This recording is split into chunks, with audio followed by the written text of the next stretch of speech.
Hi, I'm Dr. Jamil Sayegh, and on this podcast, we're going to talk about some deep stuff. I'm here to tell you that you're amazing, and often, the only person who can't see that is you. No matter who you are, what you do, or where you're from, there's greatness in you. Let's talk about it. Hey everyone, I'm Dr. Jamil Sayegh, and welcome to the Transformation Starts Today podcast, where I interview leaders, champions, and high performers from all walks of life as they share their story, the lessons they've learned along the way, and empowering perspectives to help you create an extraordinary life without regret, starting today. Today we have with us Yosi Amram. Yosi Amram, PhD, is a licensed clinical psychologist, a CEO leadership coach, and a best-selling and award-winning author. Previously the founder and CEO of 2 companies he led through successful IPOs, Yosi has coached over 100 CEOs, many of whom have built companies with thousands of employees and revenues in the billions. With engineering degrees from MIT, an MBA from Harvard, and a PhD in psychology from Sophia University, he is a pioneering researcher in the field of spiritual intelligence, whose research has received over 1,000 citations. As an Amazon best-selling author of the Nautilus Book Award gold medal winning Spiritually Intelligent Leadership, How to Inspire by Being Inspired, Yosi is committed to awakening greater spiritual intelligence in himself and the world. Such an honor to have you with us, Yosi. Welcome to the show. Thank you. Thank you, Dr. Jamil. I appreciate you being here. For anyone who's getting to be with us on video, you see he's got a tremendously beautiful smile and he's bringing the light, bringing the energy. And so I'd love to just I dive was going to in. say the same about you, plus the sparkle in your eye. I am just enjoying the sparkle and your energy, your radiance right now. So, Thank you. Thank you so much, brother. And so I'd yeah. love to dive in for our audience, our listeners. They don't know you yet. Can you please share with us your story, why you do what you do, what led you to this place right now? Okay, let's see if I can cover my year and a half worth of life in 1.5 minutes. No, Yeah. it's gonna take a little Yeah. longer. It's more than a year and a half. Yeah. So I was born and raised in Israel, a war-torn part of the world, and like all men, I was drafted at age 18 into the military, 3 years of mandatory service. Despite my being a pacifist in my leaning and so on, I was also an introverted, shy math and science kid. But to my surprise, I found myself thrust into leadership positions in the military and won a number of awards and had the fastest promotion record in the history of my regiment. So even though I excelled at it, something in the military command and control model chafed at my soul. I mean, it's a model that's required in battle. You don't have time to go to conference room and whiteboard all kinds of creative ideas and so on. You have to have someone calling the shots in the moment, but it doesn't bring out necessarily the highest potential of people. So that kind of led me to develop this lifelong dream or goal, which would be to build an organization based on a different set of principles that would inspire people and bring out the best in them and help them actualize their highest potential individually and then in a communal team environment and team spirit. So that kind of led me to come to the US and study engineering and business, and ultimately I had an idea for a company which was called Individual Inc. And this was in the late 80s, early 90s, well before the internet. And the idea was to have a personalized interactive newspaper for each user. So you would have Jamil's News showing up on your fax machine on a daily basis based on machine learning software that you would give us feedback, which articles were relevant or not, and would keep tuning and honing itself. So the name stood for both a concept of individualized, personalized news, but also stood for an organizational philosophy that supported the growth of each individual and their unique talents and skills in this community. And so I was very passionate about the company. It kind of was my life's work and my life's ambition. And I was working 70, 80 hours a week.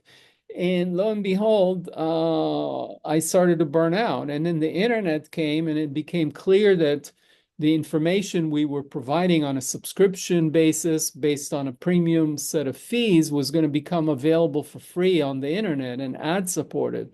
And while it was clear that we had a unique asset, which was customers' profiles, which was a goldmine for advertisers, we had to cannibalize our subscription revenue and go to a much larger audience to make it economical to target advertisers.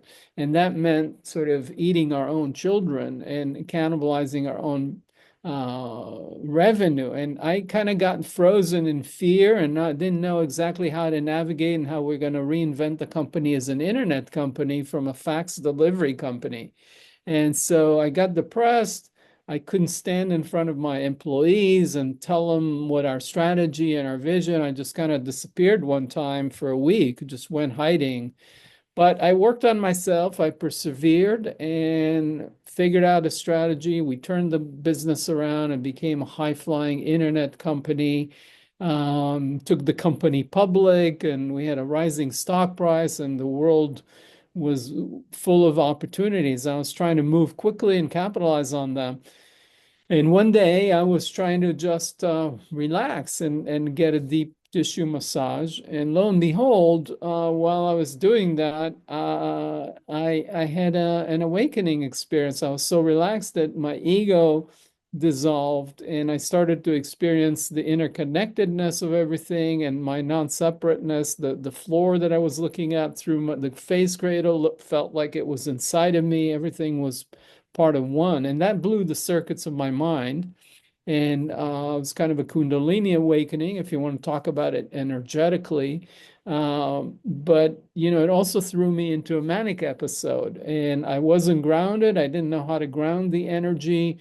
And I wasn't a good listener. And working with my team and the board, I had all these initiatives I wanted done yesterday because I really had insight and vision as to where all of this was going, which in hindsight proved to be right, but I was very haphazard in my ability to lead the team and the board into coherent execution around all of these. So the net of it was that I was pushed out of the company. The board voted to put me on a voluntary leave of absence. They said, go take 3 months off, relax, take care of yourself, come back. And I fought them tooth and nail. And it was kind of a disaster, trauma. Our stock price got cut in half when it was announced that I was taking a leave of absence and all of that. But that led me to then ask myself these deep existential questions like, what happened? Why did I get depressed? Why did I get so identified in my psychology and in my life with the company to the point where I took it personally and got depressed? What was the meaning of this awakening experience? Was it real? Was it a delusion? Was it hallucination? So that ultimately changed the direction of my life, where I went and got a PhD in clinical transpersonal psychology, which integrates psychology and understanding of our psyche with spirituality to look at how those two work together. And that's where I learned of the term spiritual intelligence. And that really excited me because it paralleled emotional intelligence, which I knew a lot about or knew some about. And I thought that would be a great parallel. But it wasn't really operationally defined, and there was no scientifically validated measures. So I wanted to see whether spiritual intelligence indeed contributed to leadership like emotional intelligence has been shown. But I needed to have a real grounded theory and definition of what it is and a way to measure it to show the correlation or the association. And because that didn't exist, that's kind of the path I set myself on to first define it, and that involved interviewing 71 teachers across all the world's traditions to make sure what does that mean to them? How do they embody the qualities of, and what was exciting was that regardless of their theology, whether they were Muslim or Christian or Jewish or Buddhist or Hindu or shaman, the same qualities of purpose and service and compassion and gratitude and integrity and humility were universal. And So that was the first stage. And then from that, I developed this integrated spiritual intelligence scale, which was the first academically validated measure that showed that leaders that had higher spiritual intelligence led teams with greater morale, higher commitment, lower turnover, even after you controlled for emotional intelligence. So it was complementary to emotional intelligence. And since then, that measure has been translated into a number of other languages and shown valid in different cultural contexts. And there's been other measures that have been developed by others. But the bottom line is, since then, now there's an ever-growing body of research that shows that spiritual intelligence is real, is measurable, and positively impactful on a variety of outcomes like mental health, quality of life, resilience, productivity individually and collectively. And it's even been shown that leaders with higher spiritual intelligence produce better financial results for their business units, Mhm. something that hasn't been done for emotional intelligence. So that's all very exciting. And that's kind of what brings me to today, where I see it as my calling, my life's work to help awaken greater spiritual intelligence in myself and the world. Anyway, that was a long spiel, but thanks for your patience. I hope it made some sense. But these were the pieces of my life. You know, we live our life moving forward when we make sense looking back. Yeah. And looking back, I can see how all these pieces come together and what I'm doing and what I'm talking to you about. Yeah. So first of all, Yossi, thank you so much for sharing all of that and spectacular experience and life journey you've been on. And I have a couple notes here that came up for me while you were speaking that I wanted to share with you and with our listeners. Let's see. So we got a few things here. One thing I really appreciated, so you mentioned with this fax business, you had something working, and then you had to pivot and reinvent the company. You had to pivot and reinvent yourself. And it reminds me of an old quote, it's based on a book title, What got you here won't get you there. Uh-huh. And so for all of our listeners, there might be a situation right now in your world that things are going pretty well and you're really happy with it. The challenge is that at any point, life could require of you, if you want to stay on that path, to make some pivots, to make some changes, to do things differently than you've been doing them. And depending on your level of resistance to that, that could be uncomfortable.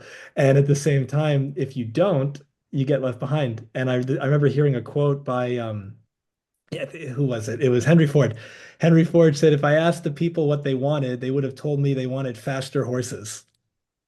And so he made cars. And so you come from that space of here comes the internet, it's looming, and you have this fax business, and you go, we have to adapt, we have to create this, that's the future. I know Netflix also, Netflix, Blockbuster had a chance to buy Netflix.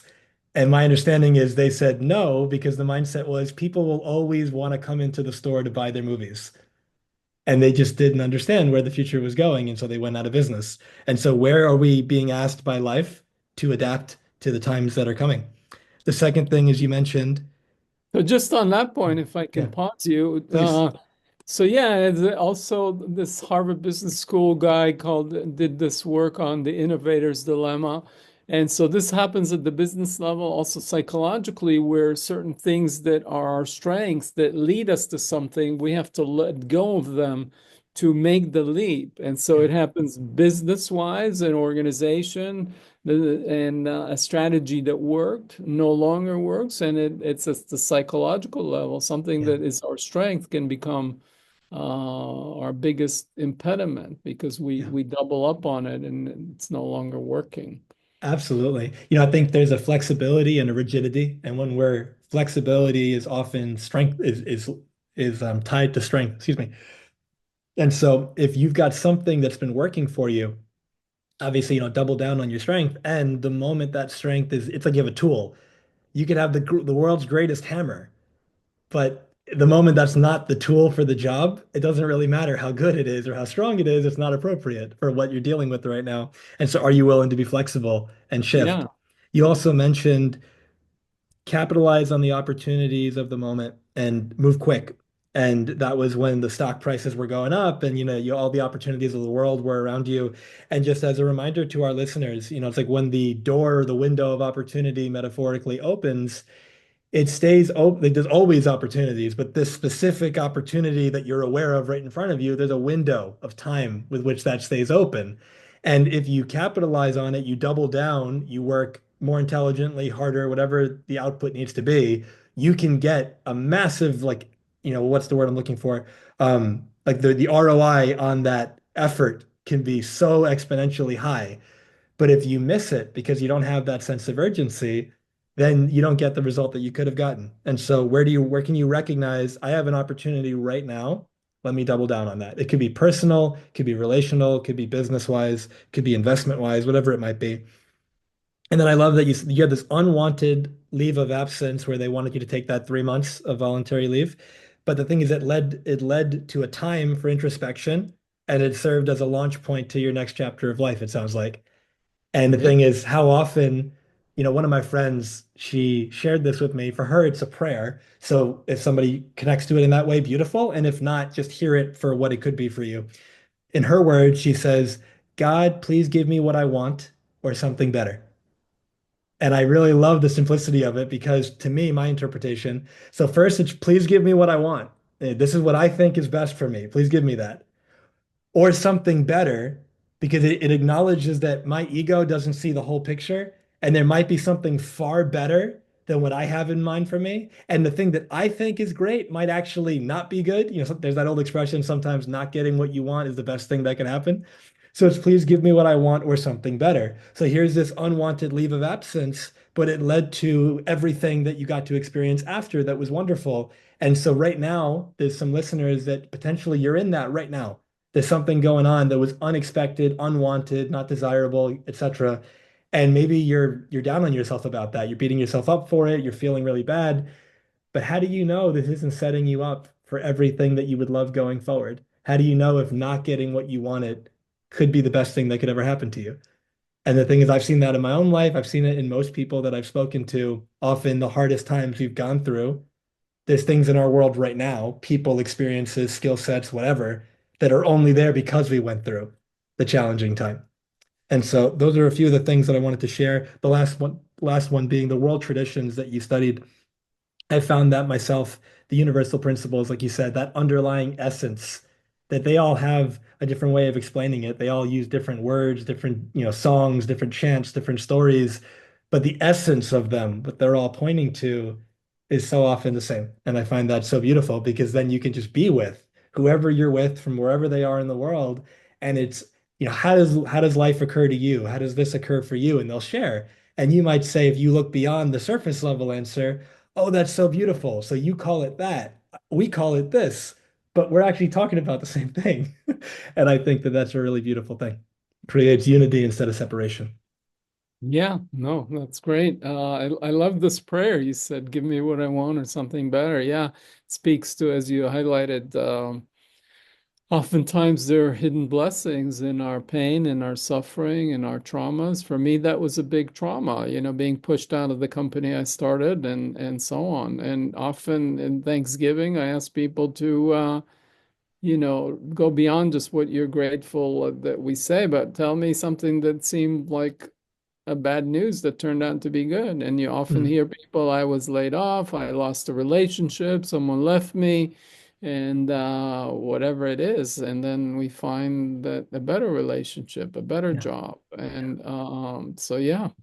Yeah. But that takes a certain level of trust, or you can call it faith if you want to use religious language, but you see the opportunity in the difficulty. And when Yeah. you look at the world through that lens, it makes you a lot more resilient and more grateful and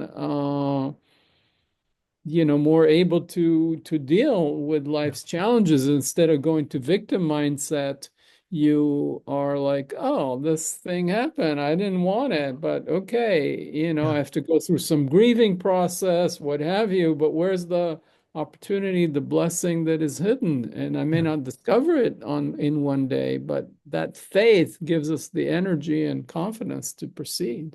Absolutely. And for our listeners to make it just really practical, I want you to just think about your past. We've all, to varying degrees, been through our challenging moments. Now, you could say that whatever challenge you're experiencing right now is unique. You've never experienced this before. And that very well could be true. But if you zoom out and think of it as whatever you're going through now, what is that an example of? Like, what type of challenging experience is that? And then you'll come up with an answer, but you have experienced many things like that before.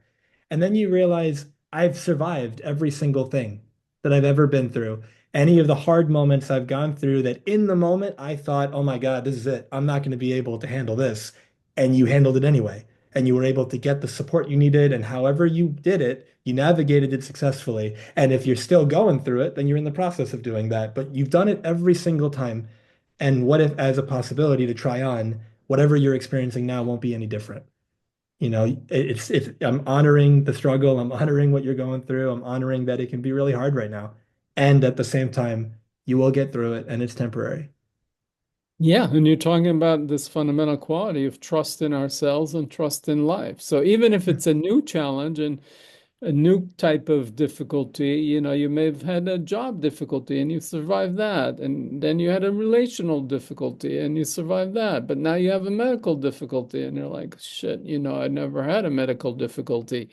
But if you trust yourself, you trust life, then that gives you the inspiration, the energy, the stamina, to work through that. So yeah, so that's why trust in ourselves and life and the universe is so foundational for our resilience and our capacity to move forward. Yeah. Something that I'd love to get your take on. You spoke about spiritual intelligence a few times so far. Can you define that for us? What does that mean to you? Well, I define it as basically the ability to embody and draw on spiritual resources to enhance functioning and well-being. So the analogy would be to emotional intelligence. Emotional intelligence, the ability to draw on emotional resources and information to help manage our emotions and others. So here you're talking about emotional resources and information.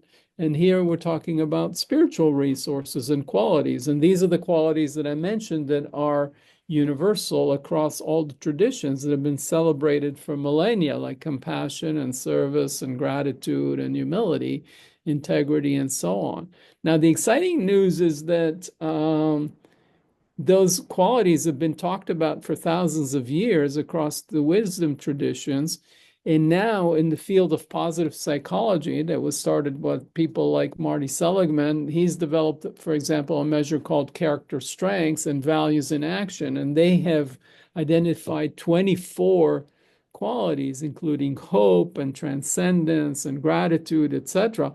And over half of the spiritual intelligence qualities in my research, of the 22 spiritual intelligence qualities that came through in my research, over half of them map into this measure in positive psychology. Similarly, in the field of leadership development, multiple studies by many researchers, but for example, Bain and Company, one of the top management consulting companies in the world, studied thousands of companies in employees to see what leads to inspired employees and what's the payoff on that. And what they found is that employees that are inspired are twice as productive as people that are just going about doing their jobs to earn a paycheck and so on.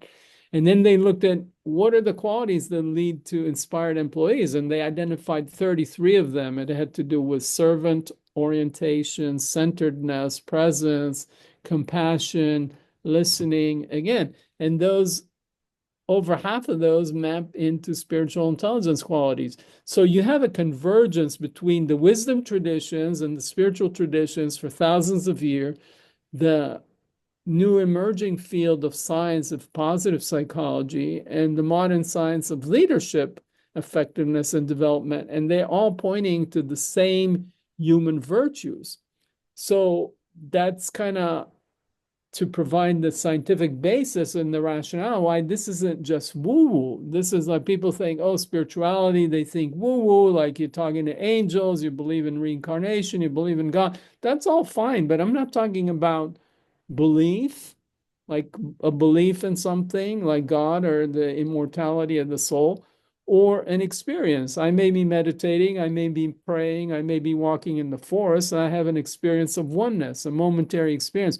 Spiritual intelligence, the ability to embody these qualities in our daily life, in our relationship, in a work meeting, while driving on the highway, while shopping in the supermarket.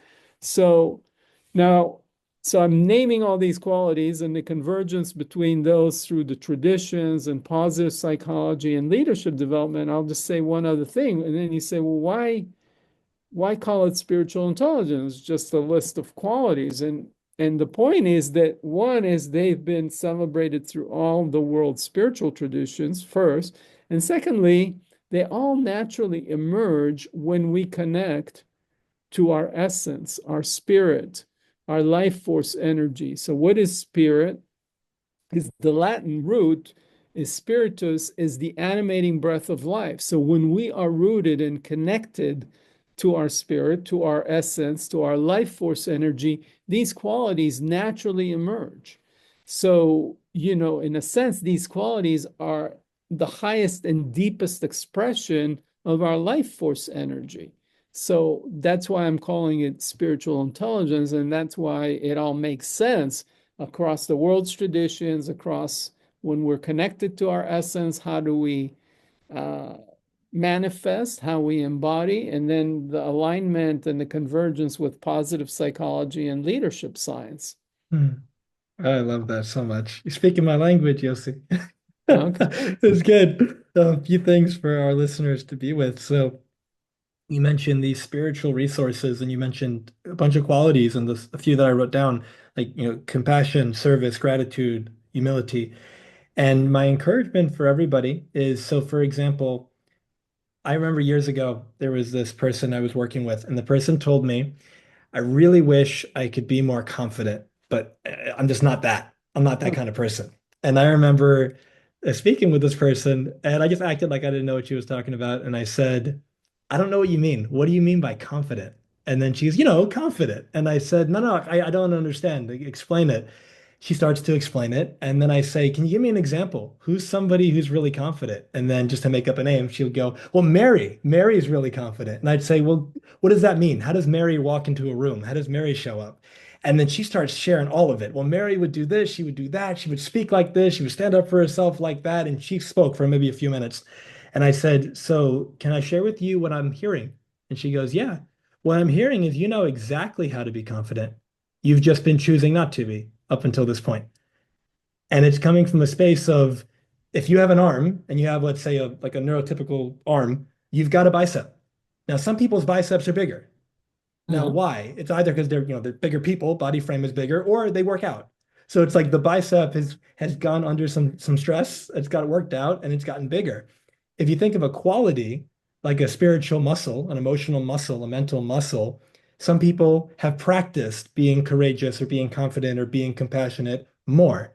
So it becomes easier to access it in any given moment versus if you've practiced being cowardice instead of courageous, as an example, or if you've practiced being judgmental instead of compassionate, then that'll come easier. Whatever you practice, you get better at.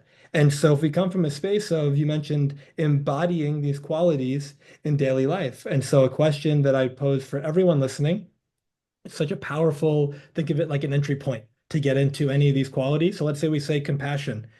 And if you were to wake up and say, how could I practice being more compassionate today? Or, excuse me, you could say, in the moment that something arises where you were going to be judgmental or you were going to say something that maybe you would regret later or you were going to do something that might be considered nasty, you could pause and say, if I wanted to be compassionate right now, I would. Or if I was being more understanding, if I was being more loving, if I was being more humble, I would. And just see what comes to you. Answers will always show up. And when you ask questions like that, you begin to practice it. And everyone that I know who embodies what you're calling these spiritual qualities, it's not an accident. It's not that they just, showed up that way. They're human too. They have their ups and their downs. They have what they call their harder moments, their judgmental times, etc. But they've practiced the qualities they wish to embody. And when we can choose that, at some point it appears to be second nature, and it seems like it's just how we show up all the time, but it's created. Everything's a creation. And so the more intentional, deliberate we can be, the more your life will shift into the way you want it to look. Yeah, no, you're giving my speech basically that you have to practice and build the muscles Yeah. and build the habits. And so spiritual intelligence, even like IQ or physical fitness, is not a one thing. So in IQ, even we think cognitive intelligence, you have, verbal comprehension, composition, and mathematical reasoning, and logical reasoning, and spatial reasoning, and memory, and processing speed, etc. So it's a multidimensional thing. We call it all IQ. If you say, "Oh, I'm physically fit," I'm in good shape. Well, do you have multiple muscle groups? And, you have biceps and triceps and this and that and your abs. And so if you want to be strong, you have to exercise each of them and build those muscles like you've highlighted. And that involves, laying new neural pathways to make it a habit. So when people say, how do I build spiritual intelligence? I say, well, pick a quality and start working with that. Pick gratitude, develop a gratitude practice. Every day you wake up, you go to sleep, you think about what you're grateful for that day. And then after a month, it becomes a habit. And then you work on your purpose and you say, okay, what is my purpose? What has life gifted me? My talents, skills, superpowers, how can I express them to contribute to the world? And that gives me meaning and etc.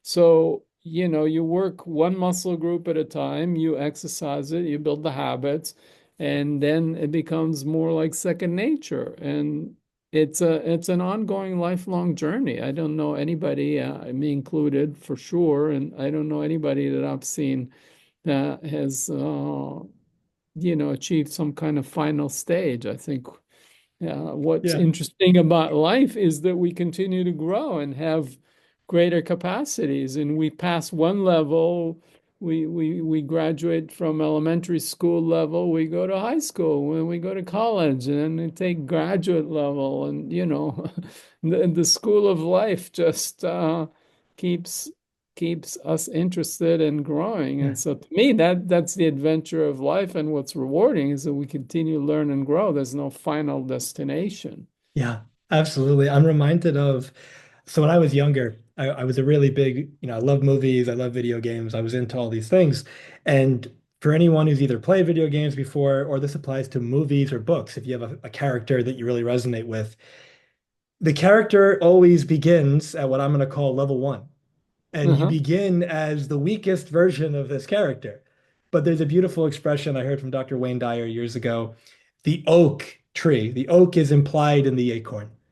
And so it's like in the Star Wars franchise, like the Luke Skywalker that saves the whole galaxy is implied in the early version of him that has never left his little planet and is nowhere near as skilled as the Uh-huh. older version of him. So when you play the video game or the movie or the book, you start as this weakest version of you, and you know that you have to go on the quest and you have to do the things and you get the experience and get the new qualities and the gear and the skill, and you gradually get stronger over time. And if you want to get better at something, you play it more and you practice and you do all these things, and eventually you have this character that's so strong that they're able to succeed at whatever the task is. But it's not any different in your life. Like you're the main character of the video game, the book, the movie, the story that is you. What are you doing on an ongoing basis to make your character more equipped to handle the challenges of the world? What are you making? What are you doing on a daily basis to strengthen your character in the ways that you want to strengthen? And when it comes to the compassion, the gratitude, things of that nature, it's like using a video game terminology. It's a skill that you can choose to develop. And the thing is, when we do that, I just come from a space of how do we empower people as much as possible to be the creator of their life? You mentioned earlier, like the victim side of it, and I use a distinction between being a creator or being a victim.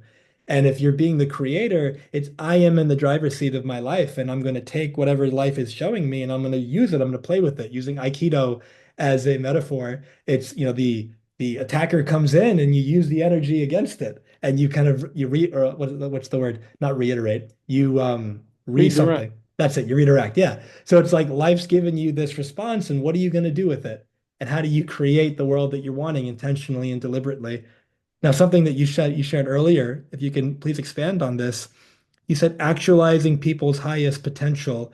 And as it relates to individuals, but also as it relates to teams, for anyone listening who maybe has a team or is going to have a team, how do you find actualizing people's highest potential typically occurs? I know it's different for like everybody, but how does that typically occur in your experience?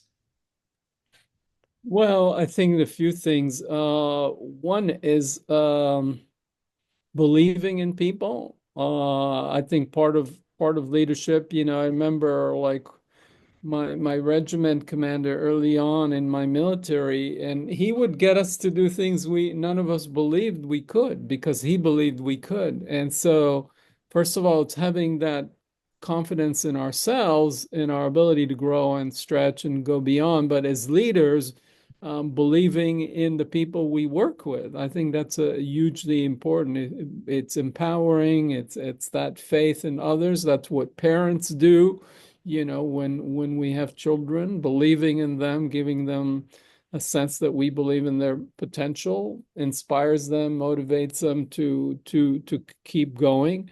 And then in the collective, if you create a culture of interdependence and understanding, I mean, part of the biggest issue is we live in a way under the delusion of separation and the delusion that we live in a dog eat dog world where we're competing for finite resources. And that's kind of how it looks like. I'm looking at you and you're over there and I'm over here.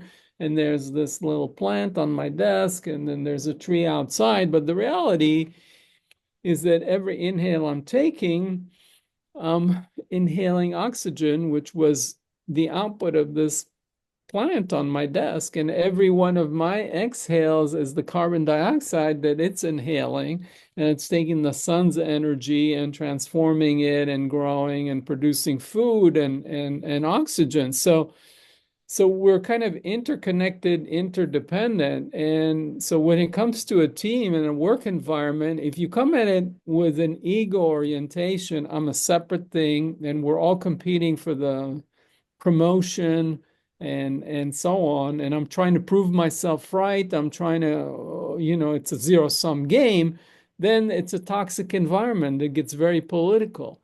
But if I think of it as I am a cell in this bigger organ, embedded in this bigger organism. Now, this, I don't like to say we're all one, which some spiritual traditions say we're all one, that's it.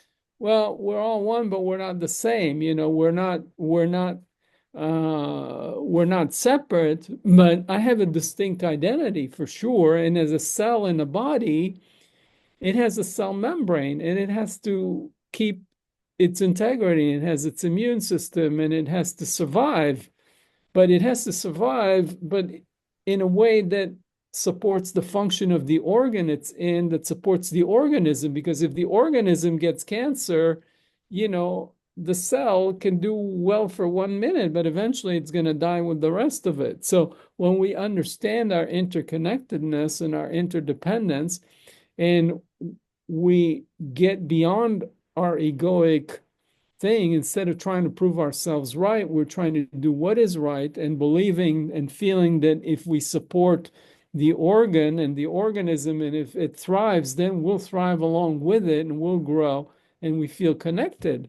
And that's one of the most rewarding things, is that there's a sense of belonging, a sense of mutuality, a sense of collaboration. We support other people, we share gratitude, they support us. And it's just a mutually reinforcing dynamic where everybody is being uplifted. Yeah. So I hope I'm making sense. Absolutely. And I think that for everyone listening, the more you can connect to the interconnectedness of all the people around you, the people, like, literally near and far, but from the space of your team, as long as you see yourself as the island of one, isolated from everybody else, your results are going to be limited. But when you can see yourself as this, like, I don't like the idea of a cog in a machine, but like the idea that it's one giant machine with all the different moving pieces, and each one is so important. And there's that old expression, what is it? You're only as strong as your weakest link or something like that.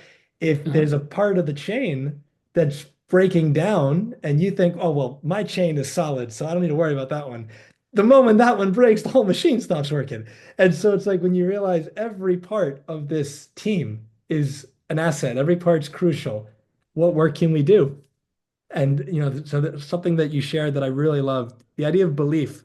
And this military person believed in you guys and said, this is what you're going to do. And you didn't believe you were able to do it, but you did it. And what I'm reminded of is there was a study done, at least one, on heart cells, and they put them in a petri dish, and they took heart cells from different people, put it in the petri dish, and for the sake of our conversation, for our audience, think of each heart cell beating at the rate or the frequency of the host that it came from.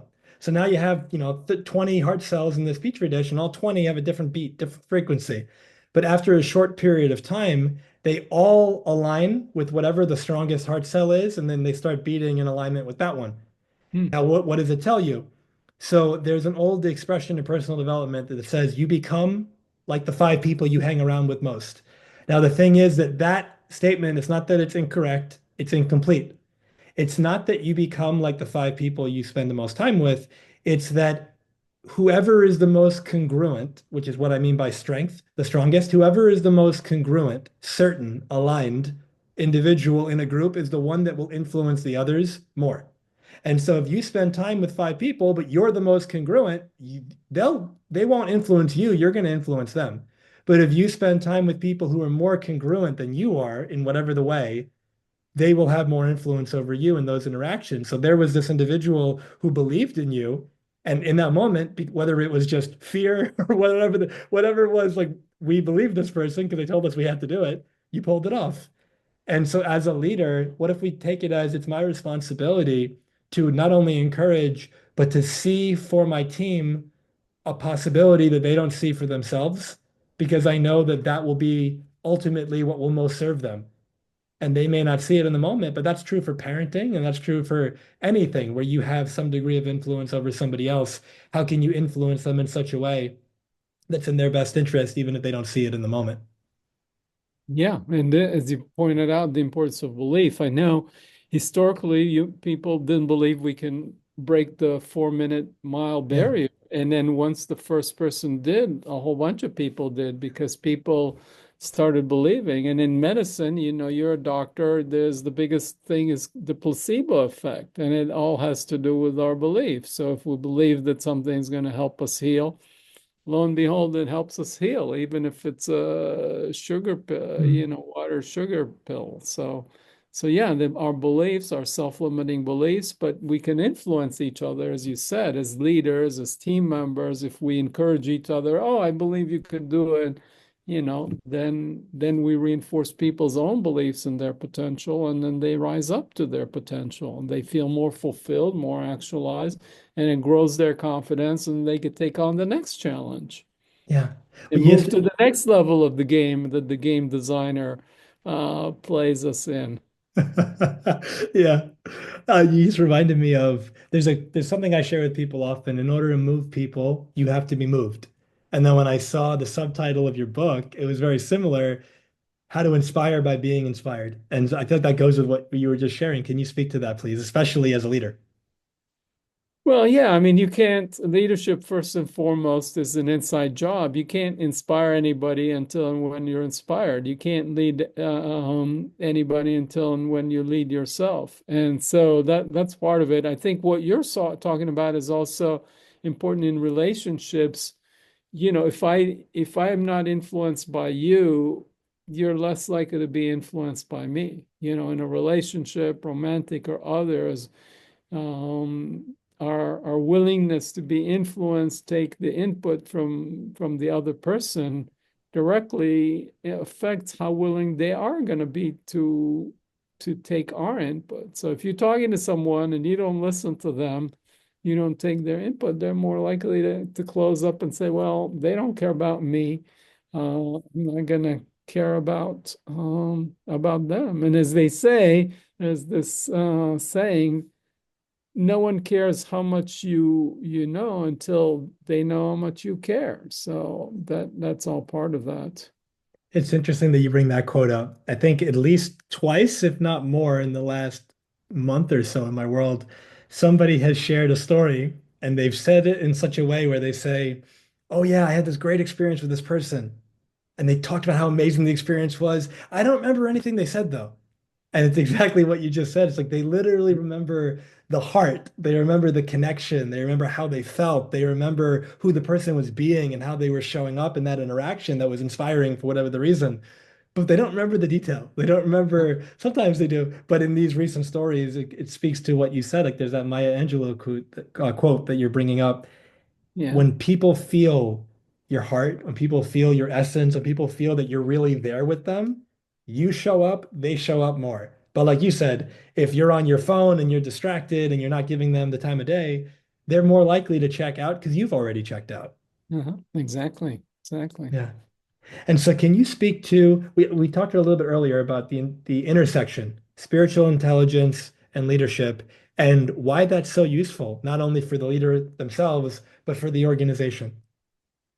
Well, first of all, let's go back to what is leadership. One of my first Harvard Business School cases, studies, or classes was managers and leaders. Are they the same or different? And so, what do managers do? Managers, manage resources, make decisions, allocate, scarce resources. And that's an important function. And, but what leaders do fundamentally is to inspire. And if you look at the word inspire, the root of it is spirit, is again the animating breath of life. So when you just think about it, what do leaders do is they breathe aliveness, they breathe passion into the organization that creates the energy, the motivation for people to work towards a goal, a purpose, a vision, a mission, a future that we want to build together. So, so that's kind of at the essence of leadership. And then when you look at the qualities of what it has to do, we're talking about purpose, right? So ideally, as a leader, you find alignment between your purpose as a human being and the organizational purpose. And this could be at the level of a CEO, but it could be at any level. Let's say you're working for an airline and you lead a team of mechanics, and your gift and your passion and your purpose is to fix things. You like to work with your hands, and you have a craftsmanship about the work you do. So if you bring that alignment purpose and then your team of mechanics, you're trying to make sure that the airplanes are fixed, are reliable, so they can leave on time, the flights are safe, etc. So if there's an alignment between what you're passionate about and your personal purpose and the purpose of the organization and the team, and then how it fits into the bigger purpose of the entire airline. Now, someone else in the finance department, they don't really are not a craftsman type of person working with their hands, like, fix things, but their talent is in numbers.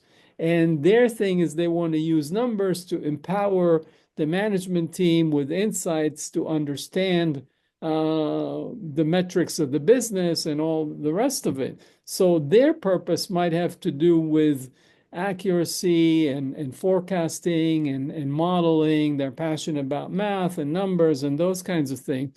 So they bring that into their team and then use that to empower the organization with information, because they believe in the power of information and analysis and so on. And again, then they're supporting it in a different way, but they find an alignment between their personal passion and talents and contribution and the team. So purpose is one, service would be another.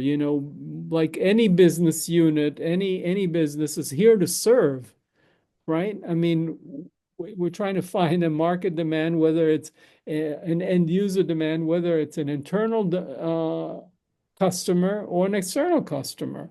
So, we want to be there to serve. And then there's all the stuff around servant leadership now, right? Where the leader is there to serve their team. Now, I take it slightly differently, which is I'm not just to serve the team under me. I have multiple stakeholders. There's the shareholders, there's the customers, and ultimately it's the vision. So I live in service and devotion to the vision that I'm trying to create. And part of that is enabling the people that work with me or under me to grow, but it's really all in service to the higher level mission. And so, but you can go down the list of these qualities of spiritual intelligence. So we could talk one by one, about how they contribute to leadership. Another one, we talked about trust. If you don't have trust in the future and the efficacy of what we're doing and the hope that it's going to amount for something, then nobody's going to be motivated. So another thing you have to have is to embody and emanate this positive energy of trust and hope and optimism. Or, we could talk about gratitude as another spiritual intelligence quality. So if you appreciate people, you feel grateful for what the contribution they're doing, one, you have more resilience, more energy, more positivity, more happiness. And secondly, they're more motivated. So I won't go down the list of 22 qualities, etc. But, in my book, I look at each of the spiritual intelligence qualities and how it expresses and why it's relevant to leadership. I bring case studies of people and how I worked with them to face a crisis, a challenge, a problem, and difficulty, and how cultivating that quality was the antidote for that problem. And then what exercises that people could go through to cultivate that quality, because spiritual intelligence is not cognitive intelligence. You can't just read this book and have your spiritual intelligence. No, you have to go to the gym and work these muscle groups. And that's why I have exercises that people can do for each of these qualities. So I'm just giving you a flavor on a few of them about how a spiritual intelligence quality contributes to leadership. But, if there's any other ones or whatever, let me know. We could talk about them. Yeah, something that integrity would be another great example. You have to live in alignment with your values and walk the talk. I mean, that's super known in leadership. Humility is another one. Nobody wants to work for someone who and be inspired is just about their ego and grand design and the worst. yeah. So, aggrandizing or whatever it is. Yeah. But, so if you're motivating based on truth, doing what is right, as opposed to proving yourself right, then it creates an environment of less ego and more collaboration, and everybody's aiming to find the best solution, and as opposed to my idea versus your idea. Yeah. No, I'm loving this. There's a few things you shared there. First, the idea of acknowledging and appreciating. I think that when it comes to a leadership and having a team, most people I have found, if not everybody, but most people for sure, are starving for appreciation and acknowledgement. We live in a world that, again, we're not typically acknowledged and appreciated, at least to the degree that we would like to be. And so when a leader can recognize their people and recognize not only the results that are produced, but the effort that's going into it and how somebody's showing up. And, in business, I know they often refer to certain things as like the hard skills and certain things as the soft skills. And the thing is interesting because like a hard skill might be like marketing and a soft skill might be communication. But the thing is, if your communication's off, good luck marketing. Right? And so it's like the soft skills are just as important, if not more important. And so if we come from the space of my people are showing up in such a way that my customers, my clients, my patients, my whatever are actually really having good experiences here. Am I rewarding that? Am I acknowledging and appreciating for that? And the thing is, I come from a space of whatever you appreciate appreciates. And I look at it as there's two ways to define appreciation. One is more of like the gratitude and the thankfulness and things of that nature. The second is more of a financial term. Something appreciates, it goes up in value. Now, if you appreciate people in your world, not only they feel more appreciated, but they become more valuable in your mind because you have appreciated them. They've raised in value in your awareness. And so if you appreciate your people, they feel more valuable. They feel more important. Their level of effort usually goes up. I think you said earlier, people who are inspired produce twice as much. Is that correct? Uh-huh. Yeah. And so it's not rocket science to see that some of the biggest return on your time invested is how are you treating your people and how are you showing up? Because how you show up will be modeled and people will see that and they'll say, well, they're showing up that way. They're walking their talk. I'm going to do that too. Or they're talking a lot, but their behavior does not reflect that at all. So clearly it's not that serious. And so they don't do it either. And so I love the idea that your people are a reflection of you. And so how you show up will bleed into how they show up. And if your whole team is consistently showing up in a certain way and you think they're the issue, I would highly recommend you point the mirror back at you and you say, okay, hold on. Who am I being and how am I showing up that's creating this as a result in my world? Because when the moment you think it's them, then maybe you hire somebody else, and then give it enough time and the exact same thing happens. And it's a pattern, and it's because it's not them. Yeah, well, I love a couple of the things you're saying. First, what you appreciate appreciates. I think that's a beautiful play on words and makes a lot of sense, semantically.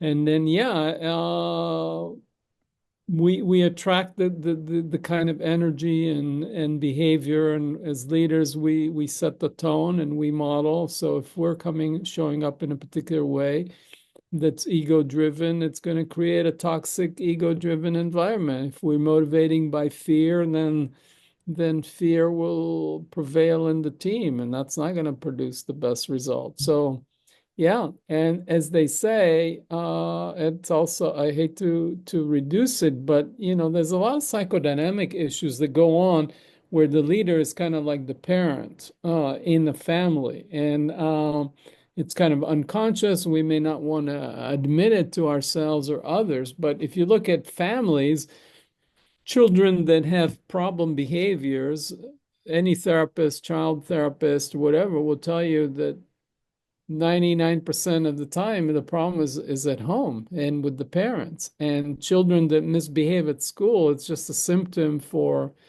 the conflicts and the problems at home. And so, the children on our team, we're kind of like the parents. I hate to say it that way, but the misbehavior on the team is a reflection of how the leader is Yeah.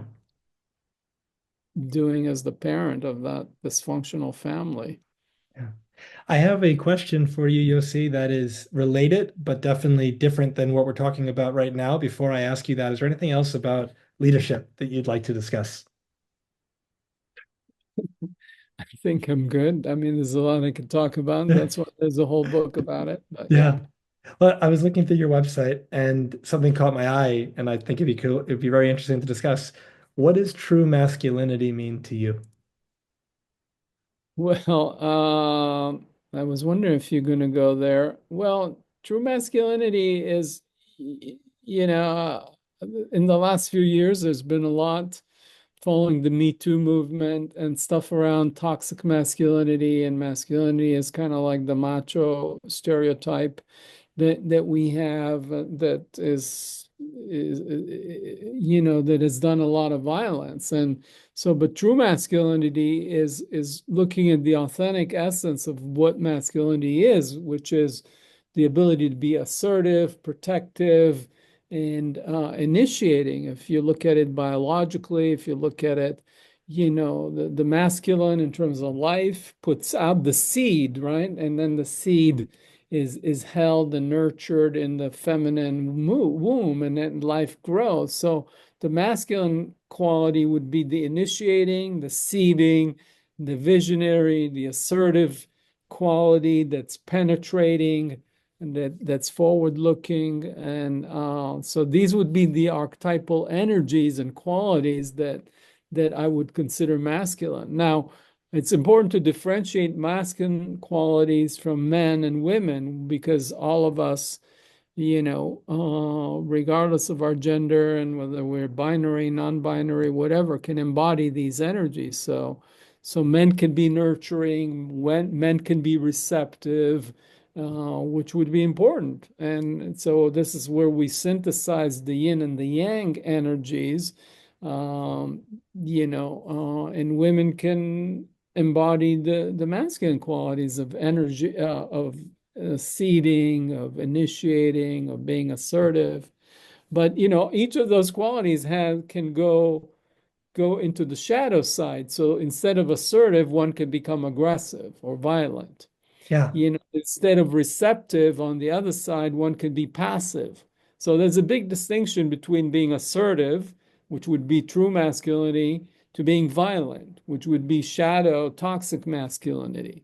On the feminine side, it would be being receptive, on the shadow side of it, being passive. And so, the true is the essential positive quality that supports life. And, life has emerged, into this, dual sex thing, because has evolutionary benefits to combine it versus single cell, just pure division. And so anyway, so what are these essential qualities that contribute to, and then we could achieve that harmony, that wholeness inside of us, of masculine and feminine, whether we're men or women. Yeah, I love the distinction that you made between, let's say, the true side of it and the shadow side of the masculine and the feminine.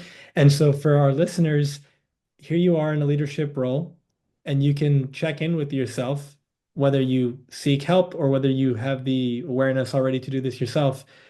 Think about, where am I displaying my true, let's say, essence of my masculine and my feminine, and where am I actually displaying more of the shadow side? And how is that? What's the impact of that? What's the effect of my team? And so the example of the feminine that you gave, receptive versus passive. And so the moment a leader becomes passive, by definition, they're not leading anymore. And so at that point, problems are going to start showing up. And the moment, let's say, assertive becomes aggressive, now it's like my way or the highway kind of thing, and you're forcing, and it's like you said, that can create issues too. So where are you in more of a toxic form of one or both of your energies and not being aware of it? And then from that Yeah. space, when you bring awareness to it, you can shift it. And by shifting it, your world will get better. Yeah, exactly. And so we talked about the you can have the healthy expression or the shadow expression, or sometimes what you need to do is to activate it. So, this also maps into if you're talking about leadership, that's sort of what you would call leading from the front, which I would call more the masculine energy, which is, this is where we're going, and follow me. So you see the future, the vision, the direction, you're pointing the way. That would be the masculine energy. And then you're like, follow me. The feminine would be more the leading from behind, which is nurturing, supporting people to find their own way.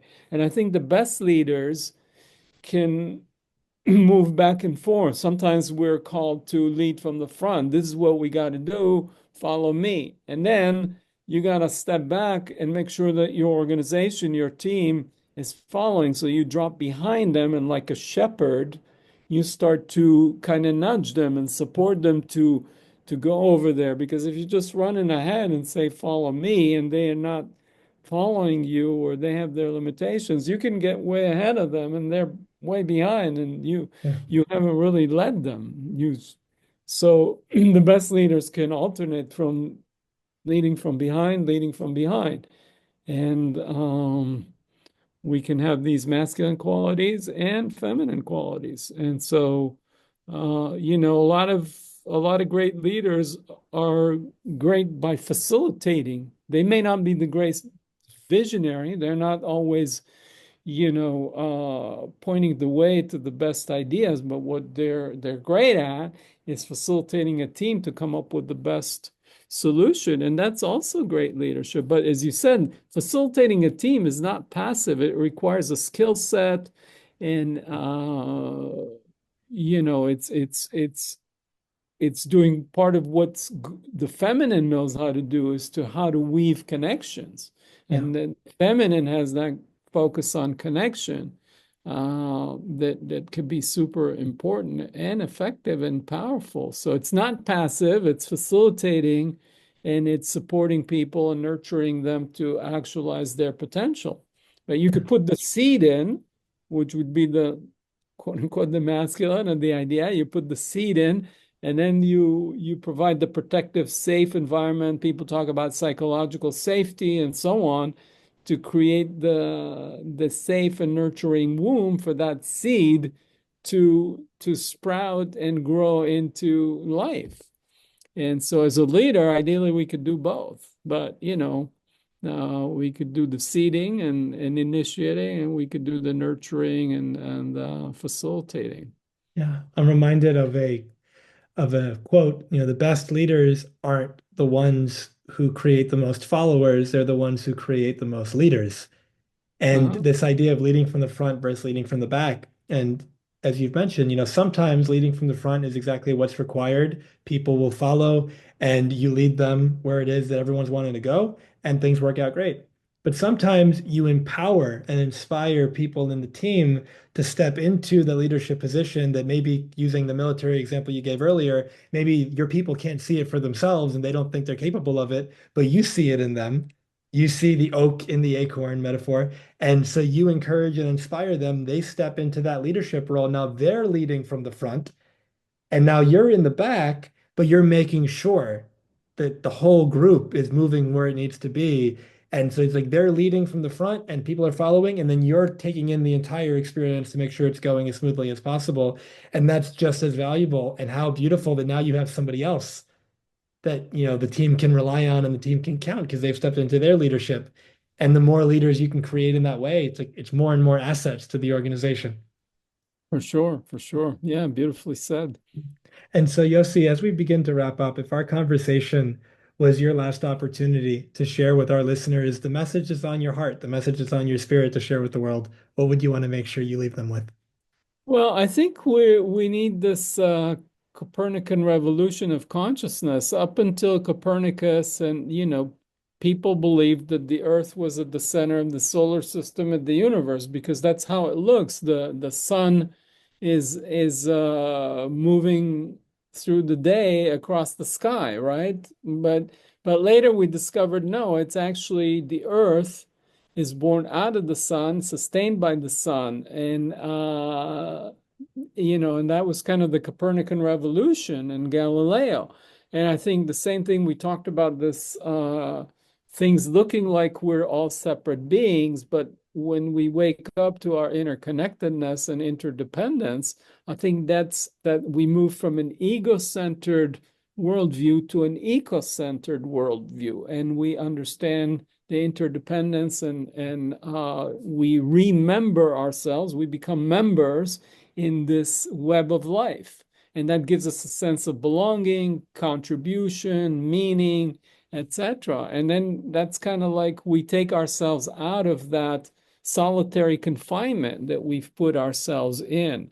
Part of the what happens, the worst prison punishment is putting people in solitary confinement, and people go crazy. But when we believe we're each separate beings, separate entities, skin encapsulated egos, we've basically put ourselves in solitary confinement. And if you look at what's going on in the world, there's a loneliness epidemic, there's anxiety and depression rates that are soaring, suicide rates that are soaring, addiction rates that are soaring. And I think all of that is a result of our disconnection and misunderstanding our interconnectedness and moving from an ego-oriented psychology to an eco-oriented worldview. And that's what I'm seeing as a kind of parallel to a Copernican revolution of consciousness. And I think spiritual intelligence then takes that insight and says, well, if that's true, what are the qualities that I want to cultivate to embody that understanding? So there's an alignment between that insight, that understanding, and how I'm showing up, how I'm behaving, how I'm expressing, what I'm cultivating in myself and the world. And then we build these habits and the exercises that we talked about, and we, like metaphorically going to the gym and cultivating the compassion muscle, or cultivating the gratitude muscle, or cultivating the beauty muscle, or the joy thing, or the presence. And there's all these things, intuition, higher self. There are several qualities that which is a journey of growth and development, which is joyful. Yeah. When you mentioned the self-isolation as a punishment, and how some often we do that to ourselves without even realizing it. And so, as a loving call to action for our listeners, whatever the opposite of isolation is for you, connection, abundance of people, one person, whatever it looks like, go be with someone, go be with people, or just be with yourself, but be with yourself in such a way that you feel that oneness or that interconnection. Go in nature, do whatever it is that you do that gives you that sense of being part of that greater whole. I feel like it creates such a beauty. And so, as we wrap up, Yossi, is there anything that's been exciting you right now or that you're working on, working towards that you'd like to share with the audience? Uh, this Friday is Valentine's Day, and it's a day of love, and a lot of people are we associate love with romantic partners or not, but this Friday I'm hosting an event on devotional love. I have once a month free events of one of the qualities of spiritual intelligence. These are free events, and this Friday is on devotional love. And we Beautiful. could awaken our devotional love to our true nature as love itself. And so, we don't necessarily have to direct all of that just at our romantic partner. But I don't know if people will hear this before Valentine's Day. Probably not, maybe not. So, but you could listen to the recording or just visit my website each month of the different qualities. So that we'll focus on to develop that muscle. And there'll Perfect. be practices and exercises. So right now I'm excited to awaken devotional love and in myself and in the world. Oh, I love that. I love that one line. I'm excited to awaken devotional love within myself and the world. Me too. That's fantastic. All right. And so, how can our listeners learn more about you and connect with you, work with you, follow you, get your book? What does that all look like? Well, the book's available anywhere you can get it online, as well as some hard copy bookstores like Barnes and Noble, and certainly Amazon and so on. I have a website, yosiamram.net, like my name, and that connects to my variety of projects. I guess that's where you found about my nonprofit, True Masculinity. I did a conference on gender and gendering love, so there's lots of stuff about gender. And then there's a website called Awakening SI, which has to do with the resources around spiritual intelligence. From there, you could get a free assessment of your spiritual intelligence profile. What are your strengths? Might be gratitude, it might be joy. Someone else, it might be compassion and purpose, whatever. And so it highlights what your strengths are and what are the areas you can work on. And there's reports you can get with tips for developing those. I have a YouTube channel, Awakening Spiritual Intelligence, all one word. So there are many resources, many ways, but a good place to start is yosiamram.net. And on the homepage, you can go to any of these other things. Um, Fantastic. So I'll have the links to everything Yossi mentioned in the show notes. For our listeners, first of all, thank you so much for your time, your energy, your attention. Really appreciate you being here. If this has resonated with you, please consider sharing this with people that you know, far and wide. One person, 100 people, the more the better. It helps more people discover the show and receive conversations such as this one that can just shift the way they live their life. And if this has resonated, please leave a review, whether it's on I keep almost saying Amazon whenever I share this, whether it's on Apple or Spotify, YouTube comment, wherever it is that you're tuning in, please goes a long way. Appreciate the support. Yossi, again, thank you so much for your time, your attention today, for sharing so much of your wisdom, your gifts, your life experience. Is there anything you'd like to say before we wrap up? No, thank you, Jamil. It's delightful to be in resonance and someone that has like-minded, and it seems like we think and advocate on similar frequencies. So that's always delightful to have that. None of us could do this together. We're all in this together. So I'm just grateful for your work and your excitement and your smile and your sparkle in your eyes right now and throughout our talk. So that's just been delightful.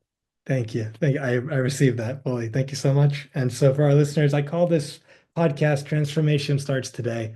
And I call it that because I find that most people's favorite day to change their life is tomorrow.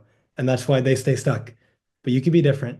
You can apply anything that that you've heard from our conversation today and begin practicing that gratitude muscle, that compassion, that understanding, that love, that whatever quality that you're wanting to develop. And the beginning of the rest of your life starts right now. I strongly encourage you to make it count. All my love to you and your families, and looking forward to our next conversation. Take care. Thank you for being with us today. If this conversation served you, it would mean a lot if you left a review and shared this with anyone who may benefit. An extraordinary life without regret is available to you now. Choose it. It's your time.